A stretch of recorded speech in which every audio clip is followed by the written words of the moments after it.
Kidlat News Updates. Mga balita ngayon, mga armas pandigma isinuko sa militar sa Sultan Kudarat. Former PNP Chief General Nicolas Torre III itinalaga ni Pangulong Ferdinand Bongbong Marcos Jr. bilang bagong General Manager ng MMDA. Oil price rollback sa Kapaskuhan, inanunsyo ng Department of Energy. Ako po si Cesar Sorian para ihatid ang mga nangunang balita sa buong kapuluan ngayon.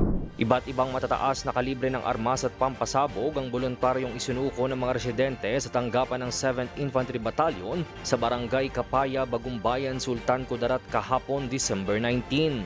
Ayon sa 7th IB, umabot sa 11 high-powered firearms, 27 low-powered firearms at 10 high-explosive ordnance ang kusang loob na isinuko ng mga mamamayan sa ilalim ng Small Arms and Light Weapons Management Program.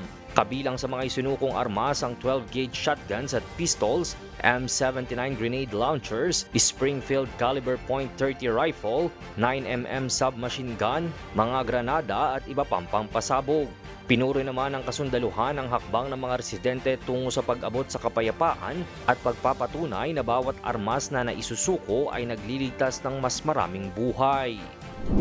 Itinalaga ni Pangulong Ferdinand Marcos Jr. bilang bagong Metropolitan Manila Development Authority o MMDA General Manager si dating Philippine National Police Chief General Nicolas Torre III. Ito ang kinumpirma kahapon ni Palace Press Officer Undersecretary Attorney Claire Castro na pinalitan ni Torre si MMDA GM Procopio Lipana.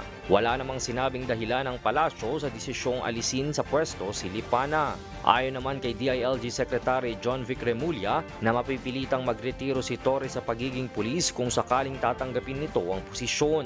Matatandaang sinibak sa pwesto si Torre noong buwan ng Agosto ng taong kasalukuyan sa gitna ng kontrobersya kaugnay ng personal reshuffling na ipinag-utos niya na kinontra ng National Police Commission o NAPOLCOM.